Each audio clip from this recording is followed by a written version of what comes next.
Question number 13. They permit the passage of substances including ions, sugar, amino acids, etc. between cells. यानी कि इनमें से ऐसी कौन सी चीज़ है जो कि बाहर से अंदर या अंदर से बाहर जो भी किसी भी सब्सटेंस के पैसेज को परमिट करती है, चाहे वो आयन हो, शुगर हो, ठीक है, सेल्स के दरमियान में। तो सेल्स के दरमियान में कोई ऐसा कनेक्शन होता है जो कि एक सेल से यहाँ पे शुगर मॉलिक्यूल यहाँ पे चला जाए, तो यहाँ पे सही जवाब होगा क्या? यहाँ पे बेसिकली दो प्लांट्स के अंदर क्या होता है, दो सेल्स के दरमियान में होल्स होते हैं जिनको प्लाज्मोडेस्माटा कहा जाता है, और जो सेल्स के दरमियान में जो ट्रांसपोर्ट होता है वो इन्हीं होल्स प्लाज्मोडेस्माटा के दरमियान में होता है, ठीक है। साइटोप्लाज्म से एक चीज़ जाएगी दूसरे के अंदर, दूसरे सेल के साइटोप्लाज्म के अंदर, और इस तरीके की ट्रांसपोर्ट को कहा जाता है सिम्प्लास्ट पाथवे, ठीक है, सिम्प्लास्ट पाथवे। इसका सही जवाब होगा ए। 14 के अंदर कह रहा है identify the wrong statement related to cell organelle. Cell organelle के हवाले से आपको रॉन्ग स्टेटमेंट को चूज़ करना है। सेल ऑर्गेनल्स जो है वो इंडिपेंडेंट होते हैं, एक दूसरे के ऊपर डिपेंड नहीं करते, तो ये सही नहीं है। They all are dependent on each other. जैसे ER डिपेंडेंट होता है राइबोसोम के ऊपर, राइबोसोम को कमांड देता है न्यूक्लियस, गोल्जी के पास प्रोटीन ER बनाता है तभी आता है, इस तरीके से। नंबर बी के अंदर कह रहा है they are all found in eukaryotic cells, they are found in all the eukaryotic sales.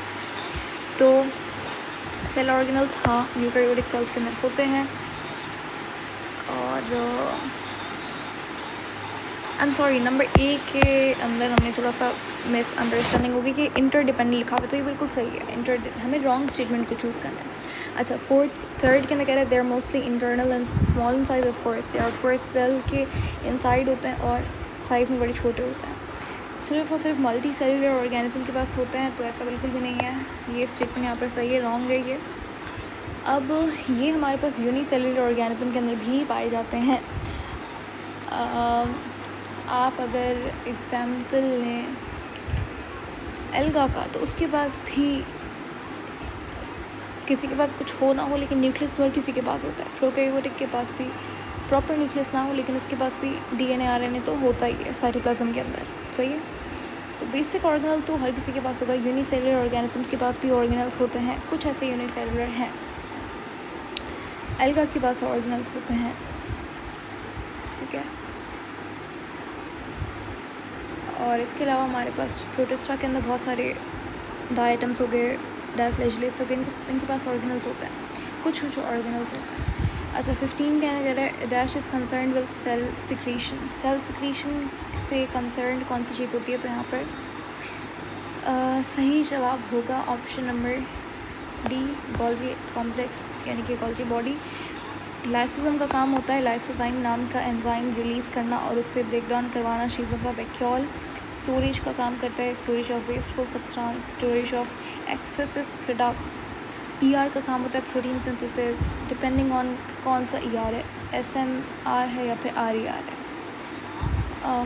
Golgi का काम होता है सिक्रीशन। ओके, 16 के अंदर कह रहा है फ्रेगमोप्लास्ट फॉर्मिंग वेसिकल्स ओरिजिनेट फ्रॉम। फ्रेगमोप्लास्ट किसे कहा जाता है?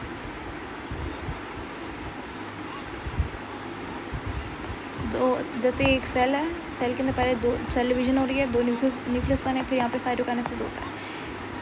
प्लांट में क्या होता है? प्लांट में ये जब साइटोकाइनेसिस होता है तो इसमें एक वॉल बनती है, ठीक है, इसको आप बोलते हो फ्रेगमोप्लास्ट। फ्रेगमोप्लास्ट यही मैच्योर होके फिर क्या बनाती है? मिडिल लैमेला बनाती है। मिडिल लैमेला सेल वॉल का ये एक लेयर होती है। प्लांट्स की बात हो रही है, प्लांट्स के अंदर। अब ये फ्रेगमोप्लास्ट बनी हुई होती है कैल्शियम मैग्नीशियम पेक्टेट से। और ये फ्रेगमोप्लास्ट बनाता कौन है? ये बेसिकली गोल्जी एपिटस कुछ वेसिकल्स रिलीज़ करते हैं और ये वेसिकल्स यहाँ पे एक्यूमुलेट हो जाते हैं, फिर यही फ्रेगमोप्लास्ट बनाता है। तो यहाँ पे सही जवाब होगा Golgi. Number 17 peripheral parts of the cell are often like a dash. तो सेल के जो पेरिफेरल पार्ट्स होते हैं, पेरिफेरल पार्ट्स किसे कहा जाता है? जो कि साइड्स पे आपको पाए जाएंगे, वो ज़्यादातर कैसे होते हैं? They are more gel like, ठीक है। तो यहाँ पर आपका सही जवाब हो जाएगा बी। और जो न्यूक्लियस के पास जो हमारे पास साइटोप्लाज्म होता है वो थोड़ा सा लिक्विड ही होता है एज़ कम्पेयर टू पेरिफेरल वाला साइटोप्लाज्म, और इसे साइटोसोल कहते हैं, सही है। 18 कहना कह रहा है cell wall structure of a cell of unknown origin was studied and found to contain polysaccharide chain linked with short chain of amino acid. What do you think it can be?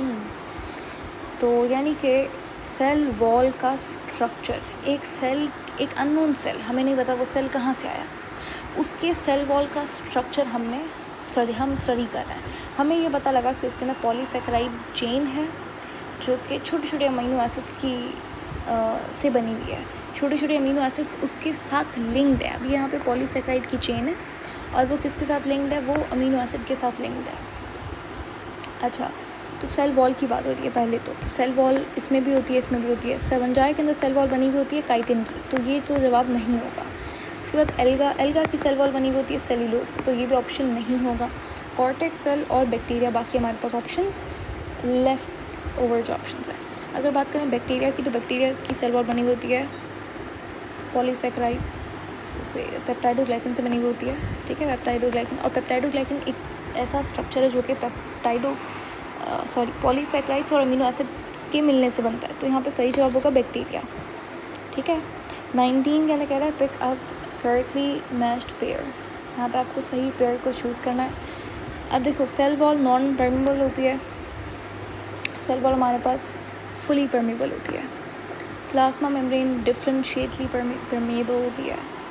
उसके बाद Golgi complex protein synthesis करता है, नहीं. Endoplasmic reticulum glycosylation करता है, नहीं.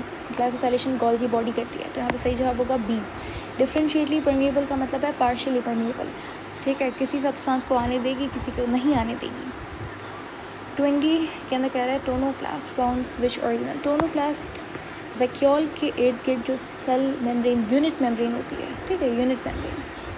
एक होती है सेल मेम्ब्रेन. सेल मेम्ब्रेन जो सेल के अराउंड होती है उसको सेल मेम्ब्रेन कहते हैं, यहाँ पे प्लाज्मा मेम्ब्रेन कहते हैं. अब सेल के अंदर ऑर्गेनल्स हैं, ऑर्गेनल्स के पास भी मेम्ब्रेन होती है, उसको आप यूनिट मेम्ब्रेन कहते हो. तो जैसे वैक्यूल के पास जो यूनिट मेम्ब्रेन होती है उसका स्पेशल नाम है, उसे टोनोप्लास्ट कहा जाता है. तो ये वैक्यूल के पास होती है. 21 damaging to dash immediately kills the cell whether it's eukaryotic और इट्स प्रोकैरियोटिक. यानी कि अगर हमारे पास इस चीज़ को डैमेज हो जाए तो सेल जो वो बर्स्ट हो जाता है या फिर सेल अपने आप को ख़त्म कर देता है. तो यहाँ पर सही जवाब हमारे पास होगा ऑप्शन नंबर. अब आपको क्या लगता है? देखो, गोल्जी बॉडी नहीं, लाइसोसोम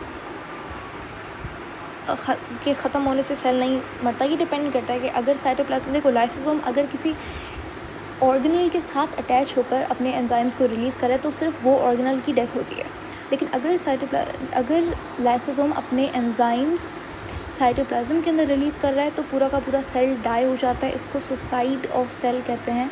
ठीक है, इसीलिए लाइसोसोम को सुसाइडल बैग ऑफ सेल भी कहा जाता है. ठीक हो गया. तो यहाँ पर हमारे पास सही जवाब जो होगा वो होगा, अच्छा, सेल वॉल के डैमेज होने से भी सेल डाई नहीं होता. सही जवाब होगा B, cell membrane. Cell membrane अगर आपकी डैमेज होगी तो पूरा का पूरा सेल ख़त्म हो जाता है, क्योंकि सेल की प्रोटेक्शन फिर ख़त्म हो जाती है. अच्छा, नंबर